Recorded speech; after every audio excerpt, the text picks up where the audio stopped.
আমি যখন কায়রো ছেড়ে আসি সে সময় দেখলাম দাসদাসী নফর চাকরিরা ওই বাদরমুখ কুজোটাকে ঘিরে খুব হাসি মাস্করা করছে। শাদির দিনের লোকাচার কামকাজ শুরু হয়ে গেছে তখন। দল বেঁধে মেয়েরা সুর করে শাদির গান করছে দেখে এলাম। কুজোটাকে ধরে বেঁধে একটা চৌবাচ্চার খুশবুগোলা পানিতে ডোবাচ্ছে আর তুলছে। ঠাট্টা মজাকে মশগুল হয়ে গেছে দাসদাসীরা। এমন কাণ্ড তো তারা কখনো দেখেনি জীবনে। সত্যি বলতে কি বোন, লোকটাকে দেখলাম, এমন কদাকার কুৎসিত মানুষ আমি কখনো দেখিনি। জানোয়ারও ওরছে দেখতে ভালো হয়। দাঁত মুখ সিটকে বিকট মুখভঙ্গি করে সেই কুজোটার কদাকার চেহারার একটা ছবি ফোটানোর চেষ্টা করে জিনি। দুঃখ করে আবার বলতে থাকে, আহা বেচারি, অমন খুবসুরত লেরকি, তার কি নসিবা। আমার মনে হয় শামসাল দিনের মেয়ে সিত আল হুসেন তোমার এই মন ভোলানো ছেলেটার চাইতেও সুন্দর। শাদির সাজে সাজানো হয়েছে তাকে অপরূপ করে। চোখের জলে ভেসে যাচ্ছে তার গাল। সুরমা কাজল ধুয়ে গেছে। প্রাসাদের মাঝখানের বড় ঘরে বসানো হয়েছে তাকে। তার চারপাশে এক দঙ্গল ছেলে মেয়ে গান বাজনা হুই হল্লা হাসি মাস্করায় মত্ত হয়ে গেছে। একটু পরেই ওই বাদরমুখ কুজোটা বর সেজে আসছে। সবাই তার অপেক্ষায় আছে। এই সময় শাহরাজাদ দেখল রাত্রি প্রভাত হতে চলেছে। বলা থামিয়ে চুপ করে বসে রইল সে। ২১তম রজনীতে আবার কাহিনী শুরু হয়।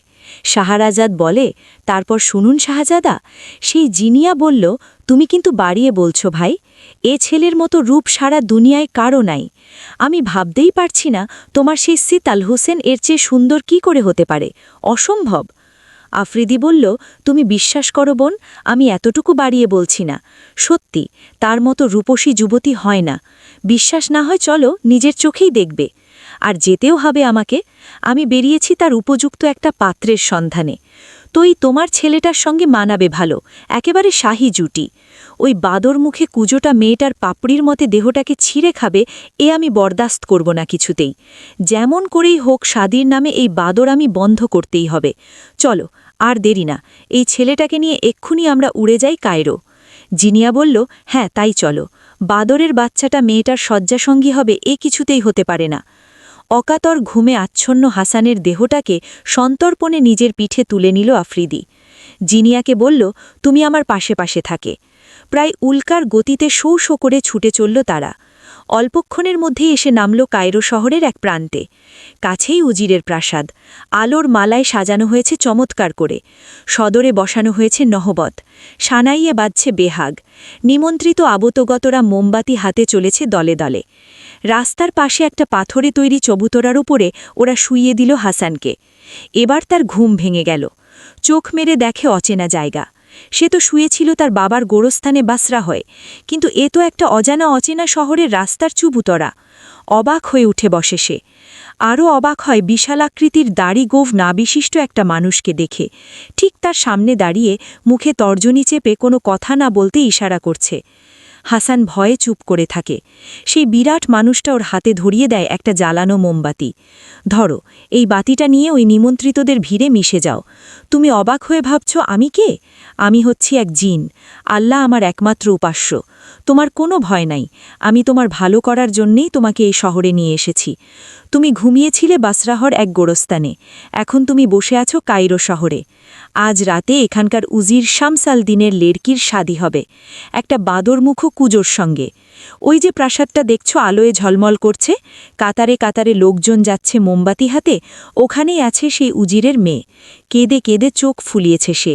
যাও, আর দেরি করো না, উঠে পড়ো। মোমবাতিটা হাতে ধরে মিশে যাও ভিড়ে। নহবতখানা পেরোলেই দেখবে বাঁ দিকে হামাম ঘরে, ওখানে ওই বাদরমুখ কুজোটাকে গোসল করাচ্ছে দাসদাসীরা। কুজোটা যখন বরের ছাদে সেজেগুজে এসে খচ্চরের পিঠে চাপবে, তখন তুমি তার পুরো ভাগে থাকবে। যেন সবাই মনে করে তুমিই বরকর্তা।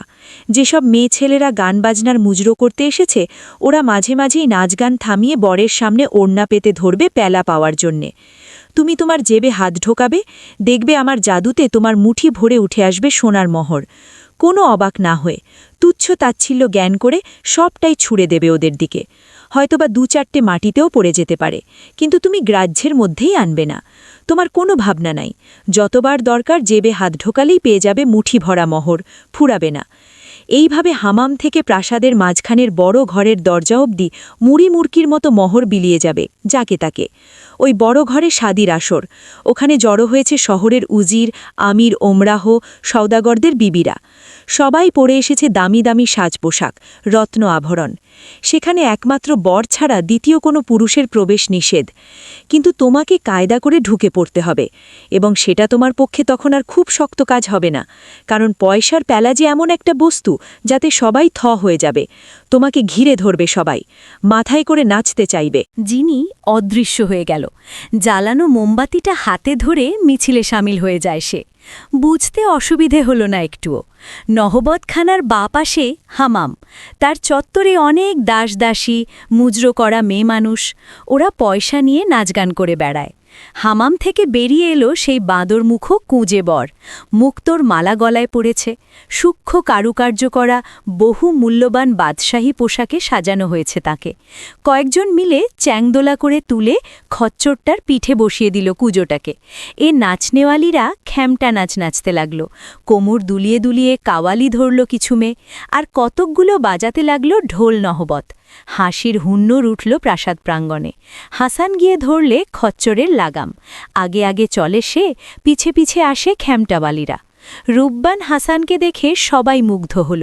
মনে করল শাহ পরিবারের কেউ, বর পক্ষের লোক। মেয়েগুলো মাঝে মাঝেই নাচগান থামিয়ে এগিয়ে এসে ওড়না পেতে ধরে, প্যাল চায়।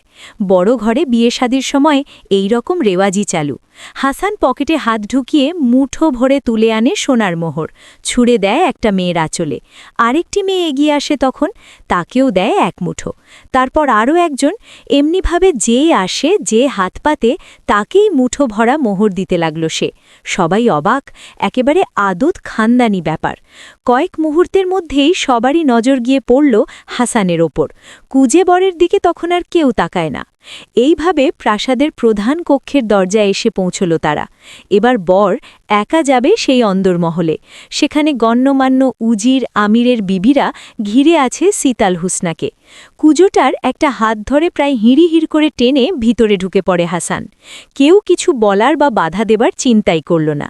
ভিতরে ঢুকেই চোখ ধাঁধিয়ে যায় হাসানের। শহরের খানদানি পরিবারের লেড়কি বিবিরা এসে জড়ো হয়েছে সেই বিশাল কক্ষে। তাদের বাহারি সাজ পোশাকের জেল্লায় সারা ঘরটা ঝকমক করছে। এক রাশ মেয়ে, তার মধ্যে ওরা দুটি মাত্র পুরুষ। মেয়েরা সবাই নাকাব নামিয়ে মুখ ঢাকল। প্রত্যেকে মোমবাতি হাতে দুটি সমান্তরাল রেখায় সারিবদ্ধ হয়ে দাঁড়িয়েছিল বরকে স্বাগত জানাবার জন্য। দুই সারির মাঝখান দিয়ে হাসান কুজোটাকে টানতে টানতে নিয়ে গিয়ে বসালো শেষ প্রান্তের মঞ্চের ওপরে। নিজেও বসল তার পাশে। এবারে মেয়েরা বিবিরা নাকাবের জাফরি দিয়ে ভালো করে দেখল দুজনকে। হাসানের রূপের চমক দেখে চোখের পলক পড়ে না কারো। দেখে আর ভাবে, এ তো সুন্দর চেহারার পুরুষ মানুষ হয় নাকি? মেয়েদের মধ্যে অস্ফুট গুঞ্জন ওঠে। সবারই ইচ্ছে হয় ছেলেটার কাছে যায়, পাশে গিয়ে বসে, একটু আদর করে, তার হাত দুটো টেনে নিয়ে বুকে চেপে ধরে। কারো ইচ্ছে করে গলা জড়িয়ে ধরে প্রাণ ভরে চুমু খেতে। সবাই কেমন উষ্ণ রোমাঞ্চ অনুভব করে হাসানকে দেখে। কেউ ভাবে যে যা বলে বলুক, যে যা ভাবে ভাবুক, ছুটে গিয়ে তার কোলের ওপর বসে পড়বে সে। কামনায় উদ্বেল হতে থাকে উপস্থিত মেয়ে বিবিদের দেহ মন। নিজেকে সামাল দিয়ে রাখা দায় হয়ে ওঠে। 16 থেকে 60 সব মেয়ে বিবিদেরই তখন একই দশা। লাজলজ্জার বালাই আর রইল না। এক এক করে সবাই নাকাব মাথার ওপরে তুলে দিয়ে হাসানকে দেখতে থাকল। নাকাব খোলার উদ্দেশ্য অন্য। মেয়েরা বিবিরা তাদের নিজেদের চেহারা হাসানকে দেখাতেই মরিয়া হয়ে তুলে দিয়েছে মুখের ঢাকনা। যদি হাসান চেয়ে দেখে, যদি তার নজরে ধরে যায় তার রূপ যৌবন, ধন্য হতে পারবে সে। সারি বেঁধে দাঁড়িয়েছিল তারা। এবার ধৈর্যের বাঁধ ভেঙে যায় ওদের। হুড় পার করে গিয়ে ছেকে ধরে হাসানকে। সবাই হাঁ করে চেয়ে থাকে ওর চাঁদপনা মুখের দিকে। কেউ জিভ দিয়ে ঠোঁট চাটতে থাকে, কেউ বা একটা চোখ ঈষৎ চোখ করে ইশারা করে। আবার এক রূপসী তেরছা চোখের বান মেরে বলে, তুমি কোন আসমানের চাঁদ নাগর? কোথায় তোমার ঘর? কি বা তোমার মেহবুবা? হাসান বলে, যে আসমানের সিতারা তোমরা, সেই আসমানেই আমার ঘর। আর মেহবুবা? তাকেই তো ট্যুরে বেড়াতে বেরিয়েছি। তোমরা যদি কেউ রাজি হও, এ বান্দার রাজি আছে। হাসির হুল্লোড় ওঠে। মেয়েটা গালে হাত রেখে বলে, ওমা, কি ফাজিল, শরমে মরমে মরে যায়। খ্যামটাওয়ালিরা তখন মেয়ে বিবিদের কাছে হাসানের 2 হাত ভরে মোহর ছড়ানোর কথা বলতে থাকে। ওদের কথাবার্তা শুনে মেয়ে বিবিদের মনে হয় এ তো তবে সাধারণ ঘরের ছেলে না, নবাব বাদশার খানদানি ঘরানা না হলে এমন দিলাদরিয়ার শরীফ মেজাজ হয় না করো। সবাই তখন হা হুতাশ করতে লাগল, হায় আল্লাহ, এমন একটা মানানসই বর হাতের কাছে থাকতে বাঁদর মুখে ওই কুজে বরের সঙ্গে শাদী হবে বেহেস্তের হুরি শীতাল হুসনার। আল্লাহ বোধহয় দুজনকে দুজনের জন্য সৃষ্টি করেছিলেন, কিন্তু আমাদের বাদশা বাদ সেধলেন। কি উপায়! সবাই যখন হাসানের প্রশংসায় পঞ্চমুখ আর কুজের পিণ্ডি চটকাতে ব্যস্ত, সেই সময় হঠাৎ সামনের একটা দরজা খুলে গেল। পাশের ঘর থেকে এসে দাঁড়ালো মৌলবী আর শীতাল হুসনা, সঙ্গে একদঙ্গল পরিচারিকা, দাসী, খোঁজা আর এলো বাজনাদাররা। কামনার হিল্লোল জাগানো, বুকে আগুন ধরানো বাজনা বাজাতে লাগলো তারা। হুসনা এসে দাঁড়ালো সেই প্রশস্ত কক্ষের ঠিক মাঝখানে। চারপাশ ঘিরে দাঁড়ালো সব মেয়ে বিবিরা। মনে হতে লাগলো মেঘমুক্ত নীল আকাশে লক্ষ তারার মাঝখানে এক পূর্ণচন্দ্রের হাট। সারা ঘরে ছড়িয়ে পড়েছে এক জ্যোতির জোয়ার। তার পাশে দাঁড়িয়ে শহরের সম্ভ্রান্ত খানদানি পরিবারের পরমা সুন্দরী সব মেয়ে বিবিরা ঝরে পড়া কুসুমের পাপড়ির মতো মুহ্যমান ম্লান দেখাতে লাগল। সারা ঘরে ছড়িয়ে পড়তে লাগল তার দেহের খুশবু। মসলিনের ওড়নার নিচে যত্নে পাট করা রেশমের মতো তার ঘন চুলের অরণ্যে লুকিয়ে আছে এক মুকুলিত যৌনের জাদু। তার নিচে চাপার পাপড়ির মতো পেলাব কোমল মরাল গ্রীবায় পড়েছে তারার মতো ছোট ছোট হিরে জহরাতের এক জড়োয়া মান্তাসা। টকটকে লাল সালোয়ার কামিজ পড়েছে পরনে, সোনার জড়িতে সূক্ষ্ম কারুকার্য করা। নিপুণ শিল্পীর হাতে নিখুঁতভাবে ফুটে উঠেছে নানা ধরনের পশু পাখির বিচিত্র ভঙ্গি। দুটো ক্ষুদে সাপ তার 2 বাহুকে আড়াই প্যাচ দিয়ে চেপে ধরে ফনা বাগিয়ে ধরেছে। সোনার সেই দুটো সাপের গায়ে চুনি পান্না বসানো, আর তাদের ফনার মাথায় জুলজুল করছে দুটো চন্দ্রকান্তমণি। গলায় 7 নড়ি হার, পায়ে মল, বাঁ হাতের অনামিকায় ইয়া বড় হিরে বাসানো আংটি, কপালে টিকলি, মাথায় সোনার টায়রা, ছন্দবদ্ধভাবে বসানো অসংখ্য হিরে জহরাত, আর তার মাঝখানে একটা পাখির ডিমের মতো একটা কোহিনূর। জানি না কত লক্ষ লক্ষ দিনারের রত্নাভরণে সাজানো হয়েছে তাকে, তবু তার রূপের জেল্লার কাছে ওইসব রত্ন আভরণের চমকছটা তেমন কিছু না। কোনো অলংকার না পড়লেও তার রূপের বাহার কি কিছু কম হতো? একদম না। শীতাল হুসনার দেহে শোভা পেয়ে অলংকার আভরণই আজ ধন্য হয়েছে। হুসনা এগিয়ে গেল হাসানের দিকে। হাসান তখনও তেমনিভাবেই বসেছিল মঞ্চের ওপর। কুজোটা উঠে দাঁড়িয়ে হাত নে নাড়ে নানা অঙ্গভঙ্গি করে ধেই ধেই নেচে কুদে স্বাগত জানাতে লাগল হুসনাকে। হুসনা এক ধমক দিয়ে বসিয়ে দিল কুজোটাকে। হাসানের কাছে এসে দাঁড়ালো। এমন রূপের জৌলুস কোনো পুরুষের মধ্যে প্রত্যক্ষ করেনি হুসনা। তার বাবার মুখে শুনেছিল তার চাচার ছেলে হাসান নাকি এমনি চাঁদের মতো সুন্দর। হুসনা ভাবে এ সেই চাচার ছেলে হাসান না তো? হুসনাকে মুগ্ধ নয়নে হাসানের দিকে চেয়ে থাকতে দেখে উপস্থিত সব মেয়ে বিবিরা ফিক ফিক করে হাসতে লাগল। হুসনা ততক্ষণে হাসানের গাল দুটো 2 হাতে চেপে ধরে আবেগ উদ্বেলিত কণ্ঠে বলতে থাকে, ইয়া আল্লাহ, এই তো আমার স্বামী, আমার বুকের কলিজা, আমার মেহবুব, তোমার পায়ে আমার হাজারো সালাম। তুমি আমাকে এর হাতে তুলে দাও, ওই বাদরমুখ কুঁজোটার থাবা থেকে আমাকে মুক্ত করো খোদা। হাসান তার জেবে হাত ঢোকালো, মুঠো মুঠো মোহর ছড়িয়ে দিল মেঝের ওপর। নফর চাকর আর মুজরবালিরা হুড়োহুড়ি করে কুড়িয়ে নিল, যে যতটা পেল। সবাই সমস্বরে চিৎকার করে উঠল, এই আমাদের পাত্র। এখানে বলে রাখা দরকার, নবাব বাদশার শাদীর বাসরে নফর চাকরদের মধ্যে পাত্র নিজে হাতে স্বর্ণমুদ্রা বিতরণ করে থাকে।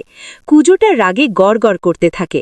বাদরগুলো রাগলে যেমন নিজের মাথার চুল ছেড়ে দাঁত মুখ খিচিয়ে নিজের গালেই নিজে থাপ্পড় মারতে থাকে, তেমনি সব হাস্যকর কাণ্ড কারখানা করতে লাগল।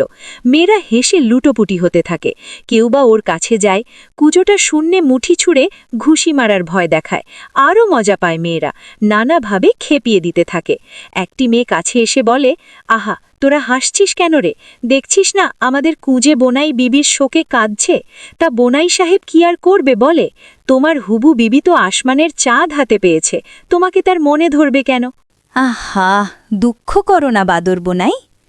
নাইবা হলো শাদি, নাইবা এলো পাশে, নাইবা পেলে খাটে, কিন্তু সে স্বপ্নে যাবে কই? ঘুমের ঘোরে স্বপ্নেটাকে পাবেই। হাসির ফোয়ারা ছোটে। একজন বলে, একটা ফিতে নিয়ে আয় তোরে, মেপে দেখি আমাদের কুজে বোদরটা লম্বায় কয় ইঞ্চি, হুসনোর মেহবুবের চাইতে কতটা বেটে। আরেকটি মেয়ে বলে, ফিতে ঠিতের কি দরকার, মেহবুবের হাঁটুর চাইতেও খাটো হবে কুঁজোটা। লোকে বলে না বামন হয়ে চাঁদে হাত, তা এই দেখছি তারও বাড়া। বামন তো বটেই, তারপর আবার কুঁজো বাঁদর মুখো। বাঁদরটার কলা ছেড়ে আপেল খাবার শখ হয়েছে, মারো ঝাড়ু। এবার পাত্রীর প্রদক্ষিণ পর্ব শুরু হলো।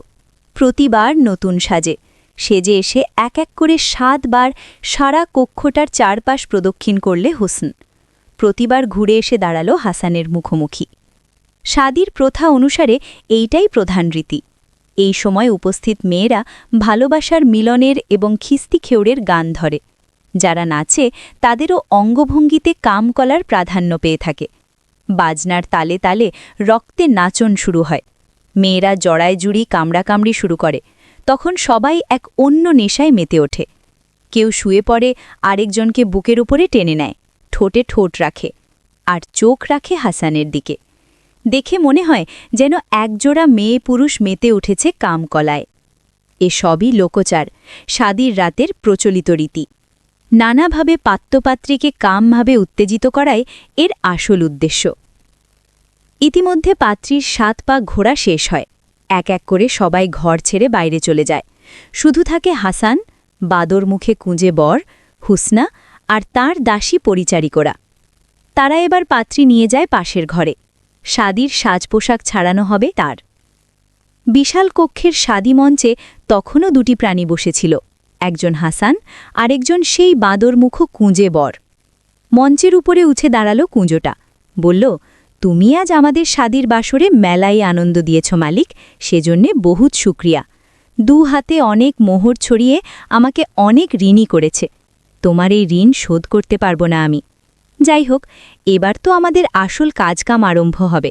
তা তোমাকে কি চ্যাংদোলা করে বাইরে বের করে দিয়ে আসতে হবে? যদি বলো লোকজন ডাকি। লোকটার কথায় হাসানের চোখ মুখ লাল হয়ে ওঠে। কি এর উত্তর দেবে ভেবে পায় না। আস্তে আস্তে উঠে দরজার দিকে এগিয়ে যায়, কিন্তু বেরোনার হয় না। সেই দুষ্ট আফ্রিদি এসে দাঁড়িয়ে পড়েছে দরজা ঘিরে। কোথায় যাচ্ছে হাসান? দাঁড়াও, আমি যা বলি শোনো। আমি ওই কুজোটাকে এখান থেকে সরিয়ে নিয়ে ধুতি নিয়ে যাচ্ছি। তুমি যাও পাত্রীর পলঙ্কে, তাকে বলবে তুমিই তার কানুনসম্মত শাদি করা স্বামী। মজা করবার জন্যে কুজোকে বর সাজিয়ে পাঠিয়েছিল সুলতান। এরপর দেখো তোমার কথায় খুশি হবে সে। তারপর তাকে নিয়ে শাদির রাতে যা করতে হয় করবে। সেসব আর আমি তোমাকে শিখিয়ে পড়িয়ে দিতে চাই না। হাসান ফিরে এলো শাদির মঞ্চে। কুজোটা গিয়ে ঢুকেছে পাশের ঘরে। পায়খানা প্রস্রাব সেরে হাত মুখ ধুয়ে পাত্রীর শয্যাসঙ্গী হওয়ার বাসনায় কলঘরে ঢুকেছে সে। জিন একধেরে ইন্দুরের রূপ ধরে তার এপাশ ওপাশ, কখনো বা তার পায়ের তলা দিয়ে হুটোপটি করতে থাকে। তখন সবে সে বসেছে দাস্ত করতে। ভয়ে লাফিয়ে উঠে পড়ে। ইঁদুরটা তখন জলের নর্দমার গর্তের মধ্যে ঢুকে পড়ে ঝিকঝক আওয়াজ তুলতে থাকে। কুজোটা হিস হিস করে তাড়াতে যায়, জোরে জোরে হাততালি বাজায়। হঠাৎ একটা বিরাট কালো বিড়াল ম্যাও ম্যাও করতে করতে এগিয়ে আসতে থাকে। চোখ দুটো তারার মতো জুলজুল করছে। কুজোটা হ্যাট হ্যাট করে তাড়া করতে থাকে বিড়ালটাকে। এমন সময় একটা জাহাবাজ কুকুর হয়ে গেল বিড়ালটা। ঘেউ ঘেউ করে টেনে যায় ওকে। কুজোটা ভয়ে অরষ্ট হয়ে পড়ে। এই যা, ভাগ, পালা পালা, এরকম আওয়াজ করতে থাকে। একটুক্ষণের মধ্যে কুকুরটা গাধায় রূপান্তরিত হয়ে যায়। গাধার কর্কশ ধ্বনি কানে তালা ধরিয়ে দেয়। নাক মুখ দিয়ে প্রচণ্ড বেগে হাওয়া আর থুতু ছেটাতে থাকে কুঁজোটার মুখ বরাবর। ভয়ে থরথর কাঁপতে থাকে শরীর, হাড় হাড় করে পায়খানা করে ফেলে মেঝের উপর। প্রাণ ভয়ে পালাবার জন্যে দরজার দিকে এগোবার চেষ্টা করে, কিন্তু গাধা তখন একটা বিরাট মোষের রূপ ধরে দরজা আড়াল করে দাঁড়ায়। এই সময় মানুষের গলায় বলতে থাকে মোষটা, ওরে ছোচ্ছাড়া নচ্ছার বাদর, চাঁদের মতো বিবি বাগাবার বাসনা হয়েছে তোর? তার আগে আমার শিঙের গুঁতো খেয়ে নে আগে একটা। এই বলে তেড়ে যায় মোষটা। কুঁজোটা তখন শিউড়ে উঠে পিছে হটতে গিয়ে হড়কে পড়ে মেঝের ওপর। সারা গায়ে একাকার হয়ে যায় তার পেট ছেড়ে দেওয়া বিষ্ঠায়। মোষটা গর্জন ওঠে, ওরে মুখ পোড়া মাদরের বাচ্চা, দুনিয়াতে তোর যোগ্য পাত্রী খুঁজে পেলি না? যার তুই নফর হতে গেলে 7 জনম তপস্যা করতে হবে তোকে, তাকে কিনা তুই বিবি বানাতে চাস? বলো, এমন আশা তোর হলো কি করে? বল, না হলে এবার তোর বিষ্ঠা তোকেই খাওয়াবো। কুজোটা তখন ইনিয়ে বিনিয়ে বলতে থাকে, আমার কোনো দোষ নাই বাবা, আমাকে জোর করে ঘাড়ে চাপানো হয়েছে, এসব ঝামেলায় যেতে চাইনি, কিন্তু কি করব, সুলতানের হুকুম না মানলে গর্দান যাবে যে। আর তাছাড়া আমি তো আদতেই জানতাম না লেড়কিটার ভালোবাসা আছে। দোহাই মহিষ সম্রাট, তোমার 4টে পায়ে পড়ি, আমার গোস্তাখি মাফ করে দাও, আর কখনো এমন কাজটি করব না। মোষ তখন বলে, তাহলে আল্লাহর নামে হলফ করে বল, আমি যা বলবো তাই শুনবি। তার নামে হলফ করে বলছি, যা বলবে তাই করব। তাহলে শোন, সকাল না হওয়া পর্যন্ত এইখানে ঠিক যেমনিভাবে দাঁড়িয়ে আছিস তেমনিভাবে দাঁড়িয়ে থাকবি।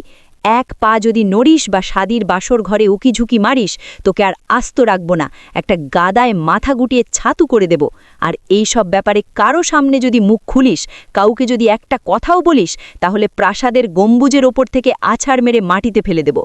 তুমি ভেবো না আমি কিছু জানতে পারবো না, যত লুকিয়ে ছুপিয়ে বলো আমি সব টের পাবো। আর একটা কথা, এর পরে কখনো যদি দেখি তুই এই প্রাসাদ মুখ হয়েছিস, তাহলে রাস্তার পাশের ওই বড় নর্দমার ডুবিয়ে মেরে ফেলব তোকে। যা বললাম সব ঠিক ঠিক মনে থাকবে? কুজোটা সুবোধ বালকের মতো ঘাড় নেড়ে বলল, যে আজ্ঞে, তার মনে থাকবে না? মোষটা বলল, ওইদিকে দেওয়ালের দিকে মুখ করে নর্দমার গর্তের মধ্যে একটা পা ঢুকিয়ে দাঁড়া। ওইভাবে বাকি রাত দাঁড়িয়ে থাকবি, সূর্য ওঠা পর্যন্ত। একটু নড়াচড়া করেছিস কি মরেছিস? না না, তা করব কেন, এই আমি গর্তের মধ্যে পা ঢুকিয়ে দাঁড়ালাম। তখন মোষটা অদৃশ্য হয়ে গেল। কুজোটা ওইভাবেই ছোট ঘরে গর্তের মধ্যে পা ঢুকিয়ে দেওয়ালের দিকে তাকিয়ে দাঁড়িয়ে থাকে। চলুন এবারে আমরা যাই হাসান বদর আলদিনের কাছে। এতক্ষণ হাসান একা একা বসে সিতাল হুসনের দরজার দিকে পাকিয়েছিল। বুড়ি ধাইশ হুসনাকে সঙ্গে করে দরজার কাছে ডাকল, কই গো কুজে বর, এদিকে এসো, তোমার সোহাগের বিবিজানকে কোলে করে তুলে নিয়ে যাও পলঙ্কে, আল্লাহ তোমাদের সুখে রাখুন বাছা। হুসনার বুক দূর দূর করে ওঠে, নিজে নিজেই বলতে থাকে, ওই খুদে বামন কুজে বাদরটাকে নিয়ে শোয়ার আগে যেন মৃত্যু হয় আল্লাহ। কিন্তু দুপা এগিয়ে আসতেই হাসানকে দেখতে পেয়ে আনন্দে দিশাহারা হয়ে পড়ে। প্রিয়তম আমার, সোনা, তুমি তুমি একা বসে আছো আমার জন্যে? আমি ভেবেছিলাম ওই কুজোটার সঙ্গে হয়তোবা একটু ভাগ নেবে আমার দেহটার। ছি, এমন কথা ভাবলে কি করে বিবিজান? আগাগোড়া ব্যাপারটাই একটা মজার। আর তাছাড়া কুঁজে বামন বাদরটাকে আনার আরও একটা উদ্দেশ্য ছিল, শয়তানের হাত থেকে তোমাকে রক্ষা করা। জানো তো, প্রবাদ আছে, বামন আর কুঁজে থাকলে শয়তান আসতে পারে না। তোমার বাবা 10 দিনার দিয়ে ভাড়া করে আনিয়েছিল ওটাকে, সে এখন তার আস্তানায় আবার ফিরে গেছে। হাসান হাঁপ ছেড়ে বাঁচল। হাসানের কথা পুরোপুরি বিশ্বাস করল সে। হেসে গলা জড়িয়ে ধরে সোহাগ চাইল, সোনা, আমাকে ধরো, আদর করো, আমাকে তোমার কোলে বসিয়ে নাও। আমার এই 17 বছরের যৌবন আজ তোমার হাতে তুলে দিলাম। শুধুমাত্র একখানা শালে ঢাকা ছিল তার দেহ। হাসানের ধমনীতে রক্তের প্রবাহ দ্রুততর হতে লাগল। ক্ষিপ্র হাতে পাতলুনটা খুলে ছুঁড়ে দিল ডিভানের ওপর। টাকা পয়সার বাটুয়াটা রাখলে চেয়ারে, আর সেটা চাপা দিয়ে দিল সোনার কাজ করা মাথার টুপিটা দিয়ে। শোবার সময় পরার জন্য একটা সাদা মাঠা কাপড়ের টুপি তুলে নিয়ে মাথায় পড়ল। টুপিটা পরার কথা ছিল কুঞ্জটার, কিন্তু তার নসিবে নাই, কি হবে। খালি ইজেরটা সোনার রশি দিয়ে বেশ আটো করে কোমরে বাঁধা। হসুন হাঁটু গেড়ে ওর কোমরে সোনার রশিটা ধরে এমন জোরে এক হাঁচকাটান মারল যে পটাং করে ছিঁড়ে গেল। আর সঙ্গে সঙ্গে ভারসাম্য রাখতে না পেরে পড়ে গেল সে মখমলে শয্যার ওপর। হো হো করে হেসে উঠল হাসান। হাসির তুফান তুললে হসুনও। সেই তুফানের সমুদ্রে ওরা কে যে কোথায় তলিয়ে গেল তার কোনো হদিশ পাওয়া গেল না।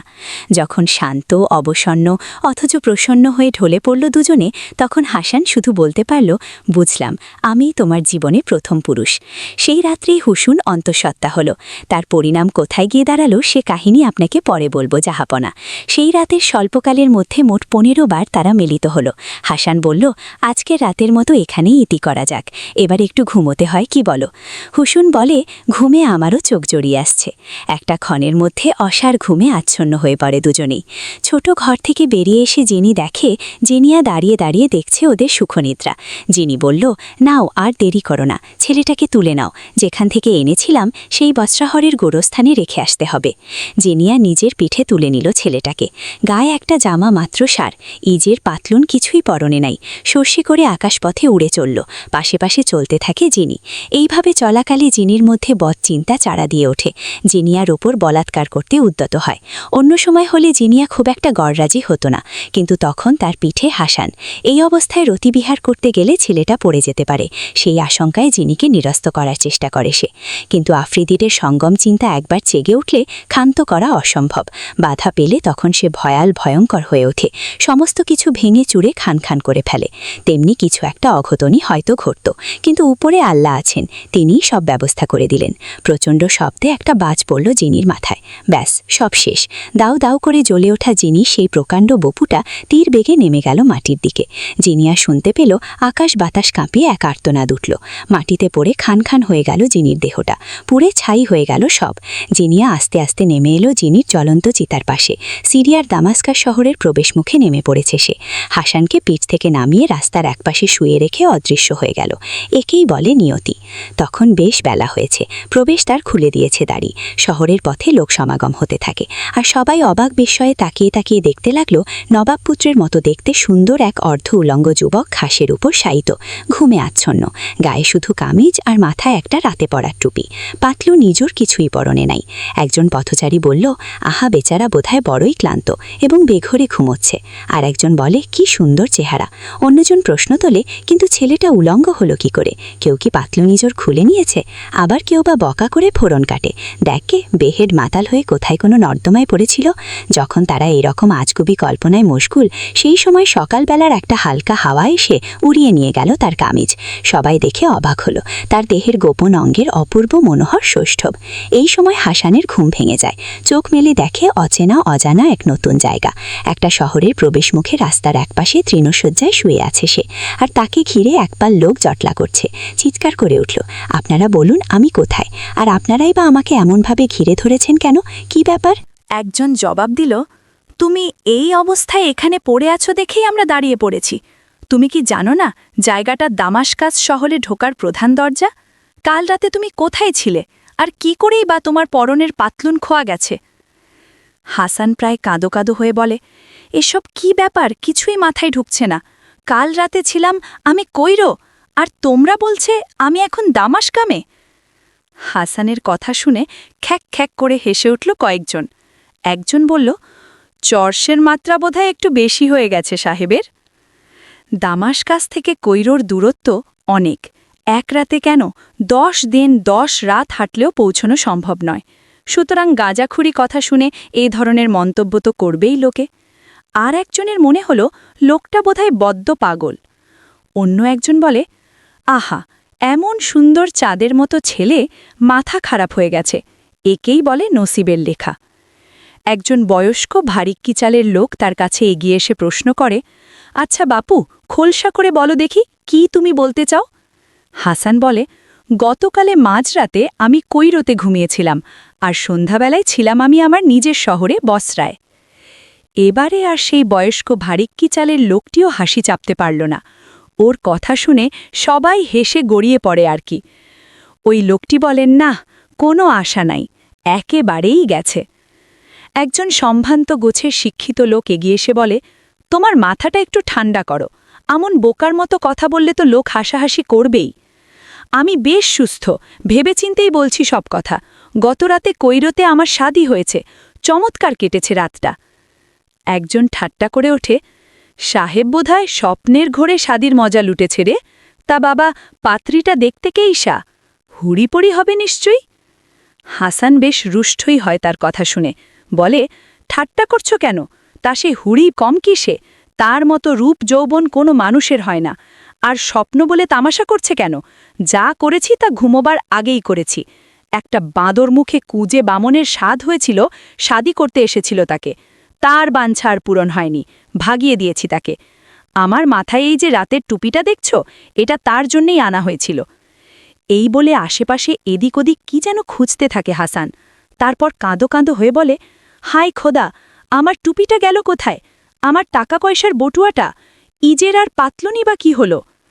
আর এক মুহূর্ত অপেক্ষা না করে তাড়াত করে উঠে দাঁড়িয়ে শহরের প্রবেশ দরজা পেরিয়ে হন হন করে হাঁটতে লাগল হাসান। তার তখন একটাই চিন্তা, তার টুপি, তার বটুয়া আর পাতলুম।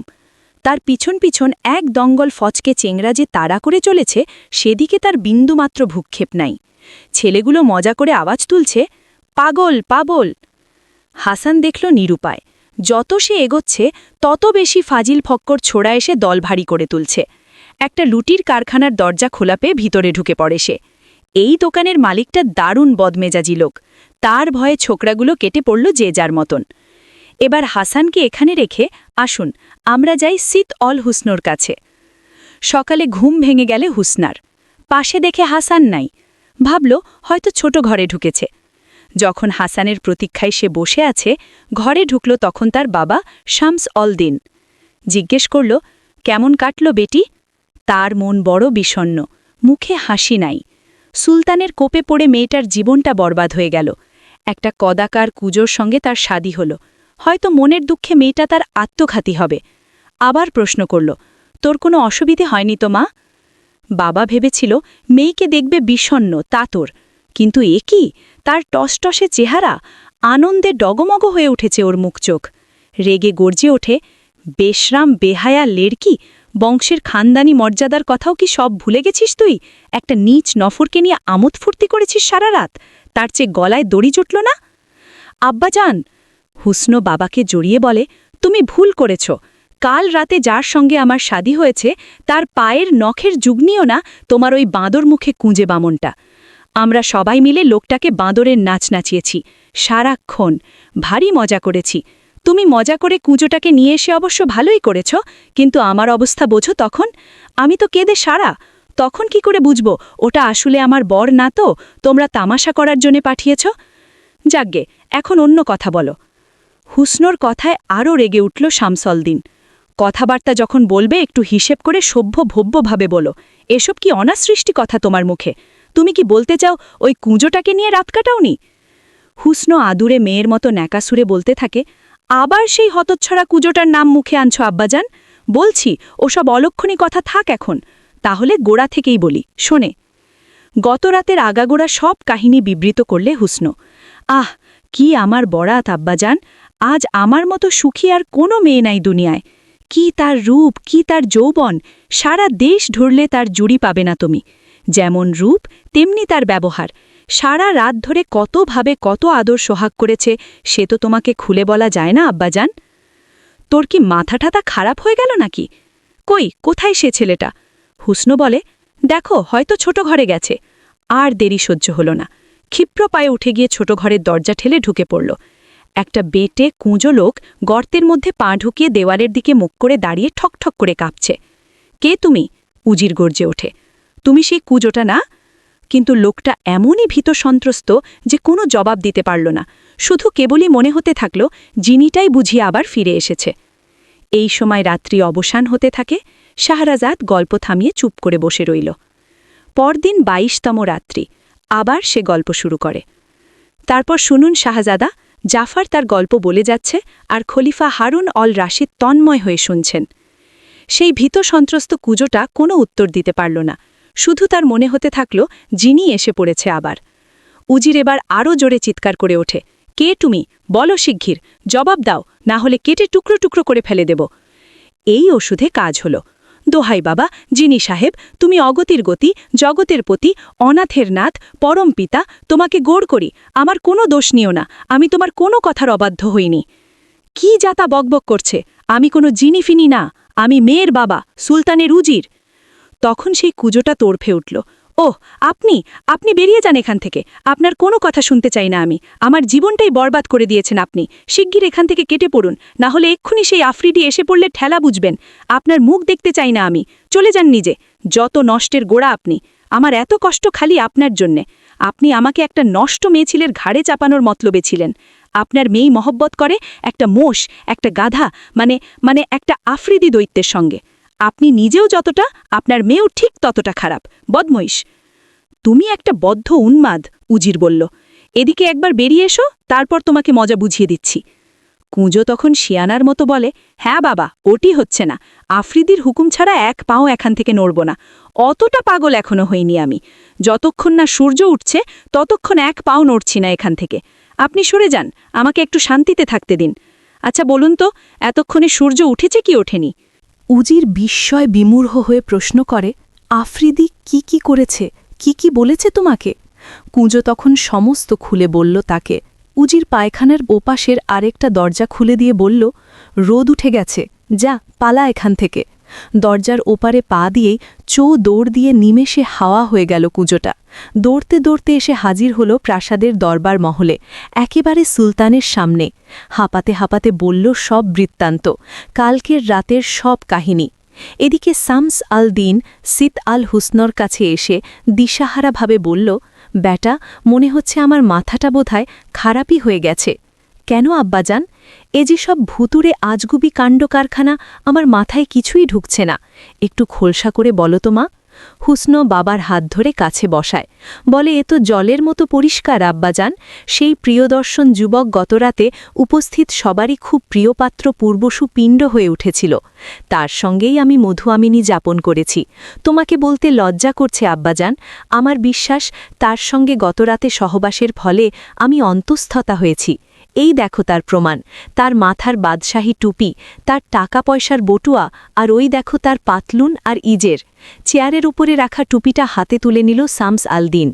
এই টুপি তো বশরহর উজির আমিররা পরে, দেখেই চিনতে পারল, সোনার পাতে মোড়া, নানা লতাপাতার নকশা করা চারপাশে। হুসন বলল, বাবা দেখো, ওর পাতলুনের কোমরবন্ধনীতে কি একটা শক্ত জিনিস। পাতলুনটা বাবার হাতে এগিয়ে দিল হুসন। ক্ষিপ্র হাতে উজির সেলাই ছাড়িয়ে ফেলল কোমরবন্ধনের। একখানা কাপড় জড়ানো তুলেটি কাগজ। কাগজখানার ভাঁজ খুলতে আনন্দে চিৎকার করে ওঠে সে। হুসন, মা, পেয়েছি, এই তো আমার জানের ভাই নূরের সই করা দস্তাবেজ। টাকা পয়সার বতুয়াটা খুলে দেখল 1000 সোনার মোহর, সেই সদাগরের দেওয়া। সেই সঙ্গে একখানা কাগজে কয়েকটা ছত্র লেখা। বশরহর সেই সওদাগর 1000 মুদ্রার বিনিময়ে নূর আল দিনের পুত্র হাসান বাদার আল দিনের কাছ থেকে একটা জাহাজ ক্রিয় করেছে এবং নগদে সেই মুদ্রা হাসানের হাতে তুলে দিয়েছে। তারই বয়ান লিখে সদাগর সই করে দিয়েছে ওই কাগজে। শামস আল দিন পড়ে উল্লাসে ফেটে পড়ল। আমার ভাই নূর আল দিন, তার ছেলে হাসান বাদার আল দিন। তারপরে বুক চাপড়াতে লাগল উজির। হায়রে আমার আদরের অভিমানী ভাই, রাগ করে চলে গেলে জন্মের মতো, আর দেখা হলো না, আর দেখা হবে না। জানো মা, এই নূর আল দিন তোমার আপনি চাচা, আমার সহোদর ভাই। হাসান বাদর আল দিন তার ছেলে, তোমার চাচার ছেলে, তোমার ভাই। এর সঙ্গেই তোমার শাদী হবার কথা ছিল, কিন্তু একটা তুচ্ছ কারণে আমাদের ঝগড়া বাঁধে, আর তার জন্যে ভাই আমার চিরকালের মতো দেশান্তরী হয়ে গেল। সে যাই হোক, আজই 18 বছর বাদে আমার মনোবাঞ্ছা পূর্ণ হয়েছে। হাসানকেই আমি চেয়েছিলাম জামাই করতে, তা এই নাও তোমার 1000 দেনমোহর, শাদীর যৌতুক রেখে গেছে সে। তুলেটি কাগজখানা ভালো করে আরেকবার পড়ল উজিরা। নূর আল দিনের জীবনের মোটামুটি রোজ নমচা। তার শাদী এবং হাসানের জন্ম তারিখ দেখে অবাক হয় সে। সে কি, এ যে তারও শাদীর তারিখ! হাসানের জন্ম তারিখে তার মেয়ে হুসনাও তো জন্মেছে। আশ্চর্য খোদার লীলা! উজির আর অপেক্ষা করে না, তড়িঘড়ি সুলতানের কাছে গিয়ে কাগজখানা হাতে তুলে দেয়, তার আদ্যপান্ত সব কাহিনী খুলে বলে তাকে। সব শুনে হতবাক হয়ে পড়ে সুলতান। এমন আশ্চর্য যোগাযোগ, যেন আল্লাহরই অভিপ্রায় বলে প্রতিভাত হয় তার কাছে। নকল নিবিশদের ডেকে বলে, কাহিনীর সব বিবরণ হুবহু লিখে রাখে। উজির আবার ফিরে আসে মেয়ে হুসনর কাছে, কিন্তু তখনও হাসান ফিরে আসে না। এদিকে বেলা বাড়তে থাকে। উজির উদ্বিগ্ন হয়ে ওঠে, তবে কি চলে গেছে? হুসন বলে, কিন্তু বাইরে সে যাবে কি করে আব্বাজান? ঘুম থেকে উঠে তাকে দেখতে না পেয়ে প্রথমে ভেবেছিলাম সে বাইরে কোথাও গেছে, কিন্তু দরজাগুলো সব যেমন বন্ধ করা হয়েছিল তেমনি বন্ধই ছিল। আমি নিজে হাতে দরজাগুলো খুলেছি। তার খানিক বাদে তুমি এলে আমার কাছে। উজির ভাবল, এও আল্লাহরই এক লীলা। এর অর্থ উদ্ধার করা মানুষের কর্ম নয়। এই সময় শাহরাজাদ দেখল রাতের অন্ধকার কেটে যাচ্ছে। গল্প থামিয়ে চুপ করে বসে রইল সে। 23তম রজনী। আবার গল্প শুরু হলো। শাহরাজাদ বলল, জাহাপনা, আপনার তো খেয়াল আছে নিশ্চয়ই, জাফর গল্প শোনাচ্ছে আর খলিফা মাঝে মাঝে তারিফ করে উঠছে। উজির বুঝতে পারল তার ভাইয়ের ছেলে, তার জামাতা উধাও হয়ে গেছে। কবে ফিরবে কে জানে, কিন্তু দুনিয়ার সব কিছু এত দ্রুত বদলায় যে আজকের মানুষকে 2 বছর বাদে চেনা দায় হতে পারে। তাছাড়া কত রকমের ঠগ জোচ্ছর আছে, তাদের কত রকম ফন্দি, কে ধরতে পারে? একটি মাত্র রাত, তাও সারাক্ষণ নয়, তার মধ্যে কতটুকু সময় বা হুসন তাকে কাছে পেয়েছে, তাকে যদি সে পরে ঠিকঠাক না চিনতে পারে দোষ দেওয়া যায় না। তাই শাদীর প্রথম রাতের বাসরসজ্জা ভেঙে ফেলার আগে তার একটা নিখুঁত চিত্র ফুটিয়ে তুলে বিস্তারিত বিবরণ লিখে রাখার সিদ্ধান্ত করল উজির। দোয়াত কলম নিয়ে একখানা তুলেটি কাগজে ঘরের খুঁটিনাটি সব জিনিসপত্রের হুবহু বর্ণনা লিখে নিল উজির। কোনখানে মঞ্চক, কিভাবে কি কি জিনিস দিয়ে তাকে সাজানো হয়েছিল, ঘরের কোথায় কোথায় ছিল ঝাড়বাতি, কোথায় মোমবাতি, কোথায় ছিল ফুলদানি, কোথায় ছিল টেবিল, কোথায় কখানা চেয়ার ইত্যাদি সব বিবরণ লিখে গেল উজির। লেখা শেষে কাগজখানা ভাঁজ করে পাতলুন, টুপি, ইজের বটুয়া সব চাদরের সঙ্গে সিন্দুকে ভরে রাখল মেয়েকে। বলল, দরকার হলে কাগজখানা পড়ে দেখো মা, কাজে লাগতে পারে। সিত আল যা ভেবেছিল তাই। শাদির প্রথম রাতেই সে অন্তঃস্থতা হয়েছিল। 9 মাস বাদেই চাঁদের মতো ফুটফুটে সুন্দর একটি পুত্র সন্তান জন্ম দিল সে। ছেলের বাবার মতো সেও অনিন্দ সুন্দর। ধাত্রী এসে বাচ্চাকে গোসল করিয়ে, কাজল পরিয়ে, নাড়ি কেটে ধাইমার কোলে তুলে দিল। নাম রাখা হলো আজিব, মানে আজব, মানে চমৎকার। যখন আজিবের বয়স 7, কায়রোর এক নাম করা মাদ্রাসায় ভর্তি করা হলো তাকে। প্রতিদিন সে সেজেগুজে দাদামশাইয়ের এক পুরনো বিশ্বস্ত নফরের সঙ্গে মাদ্রাসায় যায়। দুপুরবেলায় খানা খেতে আসে, আবার ফিরে যায় সেই বিকেলে। কিন্তু 5টা বছর বাদে মাদ্রাসার পাঠে ইতি করে ঘরে ফিরে আসতে হয় তাকে। আজিব ভীষণ দুরন্ত ছিল। তার সহপাঠীদের মানুষ বলেই গণ্য করত না সে। সবসময় তার অহংকার ভাব। সে উজিরের নাতি, কথায় কথায় সহপাঠীদের শুনিয়ে দিতে সে কথা। যাই হোক, এইভাবে 5 বছর কেটে গেল। একদিন ছেলেরা দল বেঁধে মৌলবীর কাছে নালিশ করল। মৌলবী সাহেব বড় সদাশয় ব্যক্তি, তিনিও পছন্দ করতেন না আজিবের ডেপমি। ছেলেদের শান্ত করে বললেন, তোমরা এখন চুপচাপ থাকো, কাল আমি এর বিধি ব্যবস্থা করব, যাতে আর কখনো সে তোমাদের পিছনে না লাগে। কাল যখন তোমরা সবাই খেলার সময় এক জায়গায় জড়ো হবে, তোমাদের মধ্যে কেউ একজন উঠে দাঁড়িয়ে বলবে, আজ একটা ভারী মজার খেলা দেখাবো আমি। কিন্তু তার আগে তোমরা সবাই চিৎকার করে তোমাদের মা বাবার নাম বলবে, যাতে প্রত্যেকে শুনতে পায়। যদি কেউ তার মা বাবার নাম বলতে না পারে, তাহলে সে জারজ, তার সঙ্গে আমরা আর কখনো খেলব না। কি সবাই রাজি? রাজি রাজি রাজি বলে সবাই সমস্বরে আওয়াজ তুলল। আচ্ছা, তাহলে আরম্ভ করা যাক। একটা ছেলে সামনে এগিয়ে এসে বলল, আমার নাম নবী, আমার মায়ের নাম নবী হাহি, আর আমার বাবার নাম ইজ আল দিন। আরেকজন এসে বলল, আমার নাম নবীজ, আমার মায়ের নাম জামিলা, আমার বাবার নাম মুস্তাফা। এইভাবে এক এক করে প্রায় সকলেই সবার মা বাবার নাম বলতে লাগল। যখন আজিবের পালা এলো, গর্বভরে সামনে এসে বলতে লাগল, আমার নাম আজিব, আমার মায়ের নাম সিত আল হুসন, আর আমার বাবা মিশরের উজির শামসাল দিন। তৎক্ষণাৎ সব ছেলে একসঙ্গে চিৎকার করে ওঠে, দুও দুও, কিছু জানো না, তিনি তোমার বাবা কি করে হবেন? আজিব ক্রুদ্ধ হয়, তোমাদের ডান্ডা মেরে মাথা গুড়িয়ে দেব, উজিরই আমার বাবা। ছেলেরা সবাই প্রতিবাদ করতে থাকে, না না না, কিছু জানো না তুমি, উজির তোমার বাবা নন, তিনি তো তোমার মায়ের বাবা, তোমার দাদু। দুও বাবার নাম বলতে পারে না, তোমার সঙ্গে আর কেউ খেলব না।